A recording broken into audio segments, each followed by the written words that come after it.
démarre la semaine au 12C avec une union tout à fait inattendue. Geneviève de Fontenay et Florian Philippot. Geneviève va-t-elle faire de Florian la Miss France du paysage politique français? Nous y allons. Des gens qui ne sont pas écoutés dans les hôpitaux, dans les prisons, dans les commissariats. Ils sont complètement révoltés contre la politique actuelle. Révoltés. Ils ne peuvent rien faire, sont assommés par Colère la politique même. de Macron, par son arrogance. Faut dire aussi. L'arrogance de Macron. Oui, son arrogance. Pas devant moi, s'il vous plaît. Non, pas l'arrogance de Macron. Moi, je dirais que le seul drapeau, c'est le drapeau français. Voilà. Tout ça pour vous montrer que c'est sérieux quand même. Hein. Et voilà. Non, chantez pas ça avec Florian Philippot.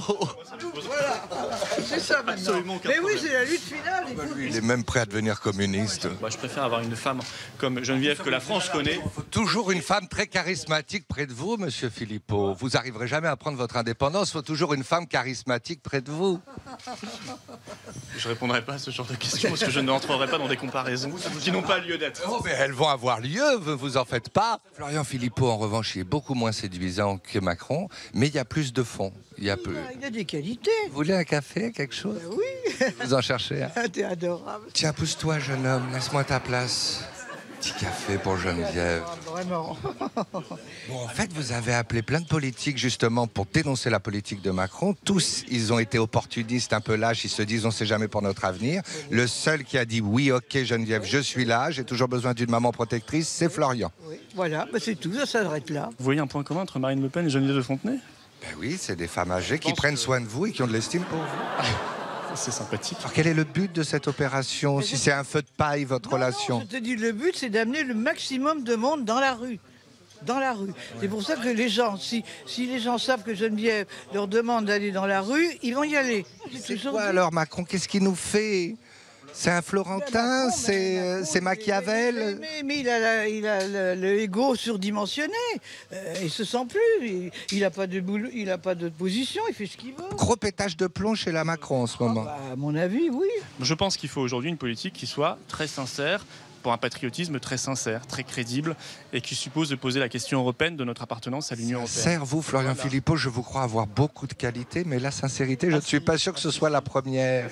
Autant vous croyez peut-être des qualités qui ne sont pas les miennes, autant celle-là, vous devriez me l'accorder. Moi, quand j'ai su que vous étiez avec Geneviève de Fontenay, je me suis dit, Florian Philippot veut devenir une Miss. Qu'est-ce qui se passe?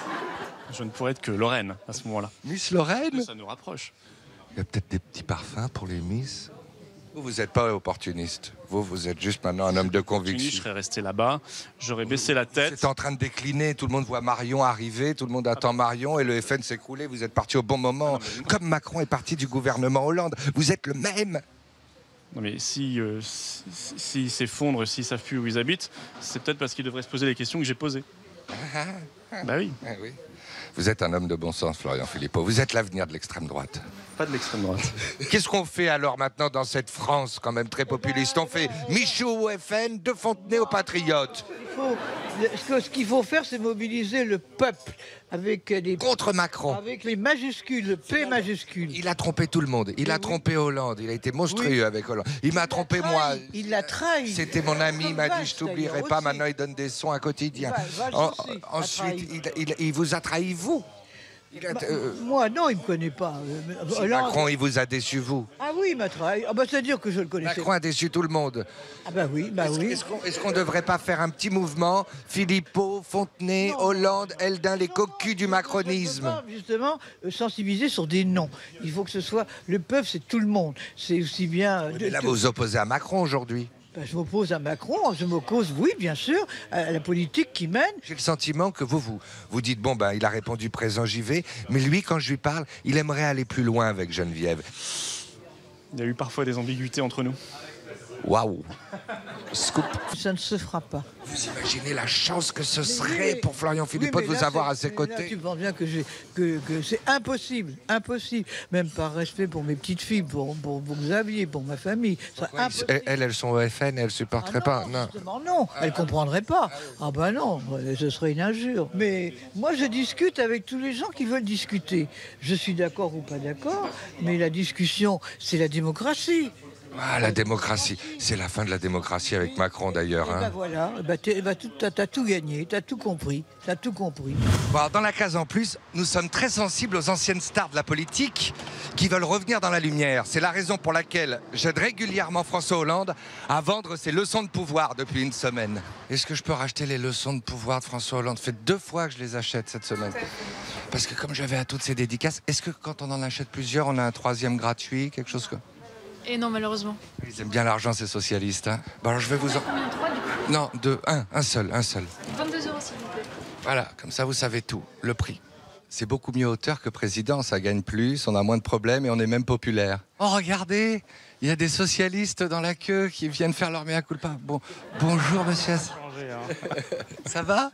Vous non plus? Enfin si, vous êtes un peu plus... ouais. Alors il en ressort que c'est un homme d'une grande pudeur. C'est vrai. C'est vrai, moi je le connais depuis 20 ans, donc c'est un plaisir ici, c'est un peu un clin d'œil de venir à cette relation qu'on a depuis 20 ans, on se voit régulièrement et non, Je ne demande pas votre vie avec François Hollande, je parle de lui là justement. Il a tendance à trancher dans l'ombre, dans le silence. J'en sais rien, moi, non, il tranche, hein, il l'a montré, c'était pas des décisions simples à prendre par le passé, je crois. Ah, il a tranché, c'est un homme qui sait trancher. Il a surtout tranché au détriment de ses intérêts politiques, quelquefois. Oui, c'est un homme qui a su se sacrifier. Je crois. Et vous êtes socialiste? Oui. C'est Rose le socialiste. Pourquoi vous croyez que je suis habillée en rose ce soir? C'était pour montrer que je reste socialiste et fière de De l'être. vous à moi, Et fière il de est un peu l'être. palo votre Rose. C'est le Rose socialiste, je sais. Est-ce que vous pensez que l'histoire lui rendra raison? Oui, Lui rendra hommage? oui. Parce que quand je vois les résultats économiques aujourd'hui, quand je vois que les entreprises commencent à réinvestir, quand je vois que le chômage baisse, c'est pas les 8 mois de Macron, c'est les 5 ans d'Hollande. Et le petit coq qui la ramène, c'est honteux. C'est honteux, mais oui, mais tu l'as dit, c'est honteux. Mais. C'est honteux. Moi, ça me... Waouh. Là, il y a un homme d'État qui est tout seul au fond de sa librairie. Vous ne doublez pas. Vous êtes vraiment de gauche. Oui, je ne double pas d'une part parce que j'ai plein de copains de vent que j'aurais pu passer. Tous les gens de droite se sont fait dédicacer le livre avant vous. Hein. Oh, ben ça, c'est leur problème, c'est pas le mien. Oh, dis-donc, elle est longue l'attente dans la queue. Je crois qu'il explique vraiment son quinquennat à chaque personne à qui il dédicace son livre. Oh. Le livre est d'ailleurs la démonstration. Qu'est-ce que vous voulez savoir? Non, Si François Hollande va revenir, je Non. crois qu'il n'aurait pas voulu partir. Sans doute. Vous sentez la fracture entre le pouvoir et le peuple? La fracture entre le pouvoir et le peuple, ça fait longtemps qu'elle existe, d'une part. Ouais, mais là, ça s'est accentué avec ce Macron de droite. Je dis le mot. Vous dites le mot, vous avez le droit. De droite. Non, moi je ne caricature pas pour le moment. Non, c'est pas une caricature d'être de droite. Mais c'est pas une caricature, on a le droit d'être de droite. On n'a pas le droit d'être de droite. Si on a du cœur, on ne peut pas. Oh. Attention, je vais faire défendre la droite par des socialistes. Très fort ce qui se passe dans cette séquence. Bon, je vais faire court parce que j'ai été un peu lourd la semaine dernière. Tenez, c'est un jus d'orange frais. C'est de la part des boulangères. Je suis allé les payer pour me remercier. Je vous lui offrirai aussi ces beignets de ma part. Mais c'est formidable. Vous avez mangé? Vous multipliez les beignets en plus. Mais oui, j'ai un petit côté Jésus. Enfin, c'est pas moi qui veux ressusciter, c'est vous. Hein. Mais vous comprenez, là, vous êtes comme un simple citoyen qui vient dire... Je suis venu voir l'ami de Obama et pas l'ami de Trump. Alors là, non, parce que vous l'avez signé pour moi. Alors là, c'est pour les socialistes, parce qu'ils n'ont plus de pouvoir, mais ils ont besoin de leçons, puis il y en a beaucoup dans la queue. Puis je trouve que ce livre tombe au bon moment, parce que Macron, là, il fait une petite melonite, il va se brûler les ailes, il commence à perdre pied avec les Français. Hein? Moi, je vais organiser votre tour, Monsieur le Président. Applaudissez-le, il est temps. Je ne vous dis rien. Je vous ai vu à la télévision. Vous étiez avec M. Wauquiez. Vous essayez d'obtenir de lui des choses. Il ne vous a pas répondu. Non, parce que je suis arrivé, je lui ai dit François Hollande n'a aucun message pour vous, ce qu'on s'était dit juste avant, et puis il a un peu éludé le truc. J'ai vu M. Hollande, il a aucun message pour vous, M. Wauquiez. Bonjour. Bon, j'organise votre tour. Très bien. Alors, c'est plus fort que Macron. François Hollande revient sans parti, sans soutien, et il n'est pas content. Ça vous va? Ça, vos confrères, ils peuvent s'en inspirer. Comment vous faisiez pour rester bien coiffé après le scooter? Parce que moi, là, je l'ai pris, c'est insupportable. Il faut prendre la voiture maintenant. On circule très bien à Paris, vous savez bien. Oui, j'ai été moins lourd que l'autre fois. Hein. Ça y est, je l'ai eu, ma dédicace. qu'il vous a mis? Alors, je peux voir. Oui, bah vous allez voir. Moi, je lui ai demandé de dédicacer le livre, non pas pour moi, parce que je suis pas du genre à ramener les choses à moi, mais pour les socialistes. Ouais. Et il a dit... Pour les socialistes qui sont encore à... Il écrit pas très bien. Qui ont encore à apprendre. Le son du pouvoir. Quel passage lire? Il faut tout lire. Et la prochaine fois que je vous vois, il y a une récitation qui sera devant. Ben, je viendrai donc à la prochaine dédicace, rien que pour ça, Monsieur le Président. Il va falloir que je l'apprenne par cœur du François Hollande. C'est rébarbatif quand même comme profession. À bientôt.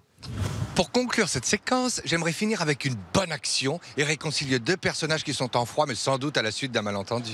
Je suis médiateur, en digne représentant des médias. Médiateur, oh bon, j'en fous. Ah bah il est là. Oh comment ça va? Voilà un visage sympathique. Plus le temps passe, plus je vous apprécie. Mais moi aussi beaucoup. Je vous ai observé toute l'année. Je me suis... vous seriez là. Je me suis dit, il y en a beaucoup qui critiquent Bernard-Henri Lévy, Oui, mais ce sont des diseux. Oui. Et lui, c'est un faiseux. Un faiseux. Oui. Qui travaille pour la paix. Oui. Bon, partout. Pour Canal+. Ah, oui, exactement. Aussi, alors tout d'abord, je voudrais m'excuser pour ma coupe de cheveux parce que j'ai demandé des conseils à François Hollande pour ne pas être décoiffé en scooter, mais... Oui, mais là en effet, ça va pas là. Là, il faut vous arranger ça un petit peu, là, oui. J'ai la chance d'avoir Monsieur Moretti sur le plateau. Pas Nani, ça vous auriez préféré, mais Dupont. Dupont, Moretti. Bon, alors je sais qu'il y a eu quelques petites tensions entre vous. Non. Si, mais je pense que vous êtes importants tous les deux pour le pays, comme dirait Emmanuel Macron. Évidemment, oui. Qu'est-ce qui vous a choqué chez lui? C'est au moment de l'affaire Mera? Oui, c'est quand il avait dit que c'était... Attendez que je... Quand il avait dit que c'était un honneur de défendre le frère de Mera. Oui. Voilà. Moi, je pensais que c'était un devoir, parce que tout le monde mérite une défense. On joue sur les mots quand on est avocat ou philosophe. Mais voilà. Oui, parce que par C'est exemple, le point commun. le chagrin qu'il a eu pour sa mère, qui dit elle aussi a perdu un fils, le elle aussi vous a choqué? Non, ce qui m'a choqué, je vous répète, c'est que ce qui est en effet un devoir devenait un honneur. C'est pas un honneur de défendre un possible terroriste. C'est un devoir, oui. Bon, alors j'essaie de vous réconcilier parce que lui, vous lui reprochez ses effets de manche, lui, il vous reproche vos effets de chemise. Est-ce que nu, vous pourriez vous entendre? À mon avis, ça doit être ni son genre ni le mien. Je suis pas sûr, non. Parce que finalement, vous avez pas mal de points communs. Oui. Vous êtes des fervents opposants au Front National, l'un et l'autre. Oui. Si vous vous réconciliez, vous pouvez lutter, et en plus c'est dans le ton de l'époque, tous les deux contre l'antisémitisme. Quelle force, tous les deux ensemble. Vous vous rendez compte? Oui. Là, ils trembleront, vraiment. Dupond-Moretti, Bernard-Henri Lévy contre le Front National, là, ils n'auront qu'à bien se tenir. Bon, donc j'ai réussi, on peut dire que réussi le coup, bravo. La rancune est passée. Évidemment. Mais la rancune, c'est lui qui est rancunier, c'est pas moi. Moi, j'ai écrit ce que j'avais à écrire. Et vous avez un mot pour lui? Eh bien ça, comment disait le président Giscard d'Estaing, jeter la rancune à la rivière. Ah, parfait. En plus, vous avez un autre point commun, c'est que vous adorez tous les deux les médias et les caméras. Oui. Vous luttez contre le FN, vous adorez les caméras, vous aimez les médias, vous êtes de bons médiateurs. Je viens parler des Arméniens, là. Et d'Erdogan. Et ça, c'est important. Ouais. Bon, alors je viens, alors je vais écouter. Bon, je fais un petit peu acte de présence, mais il faut savoir faire aveu d'incompétence. Erdogan, je le sens pas. Donc on verra ça la semaine prochaine.